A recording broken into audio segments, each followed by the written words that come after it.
কার্যকরী পরিষদের 2024 ও 2026-এর আপনারা আমাকে যে নবনির্বাচিত সভাপতি বানাচ্ছেন, এর জন্য আপনাদের সবাইকে আমার আন্তরিক ধন্যবাদ। অনেকেই হয়তো এখান থেকে চলে গেছেন, কষ্ট পাবেন না। যেখানে থাকেন, এটা মানবের কাজ, মানব কল্যাণের কাজ, সব জায়গাতেই করা যায়। আমি নতুন, ভুল হতে পারে, আপনারা যারা পুরাতন আছেন আমাকে সহযোগিতা করবেন। আশা করি এই সংগঠন আমরা যত দ্রুত আগায় নিয়ে যান, যে যেখান থেকেই পারেন আমাদের সহযোগিতা করবেন। আমি আপনাদের সাথে থাকবো, এই বলে আমার সংক্ষিপ্ত বক্তব্য শেষ করছি। আসসালামু আলাইকুম।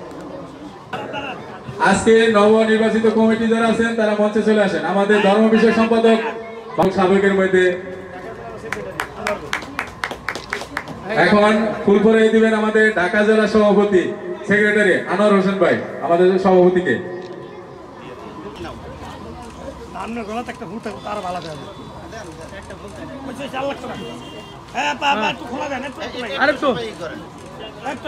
ফুলের মালা সামনে, ফুলের মালা সামনে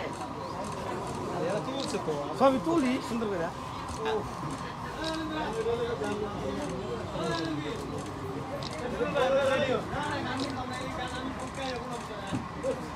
হ্যাঁ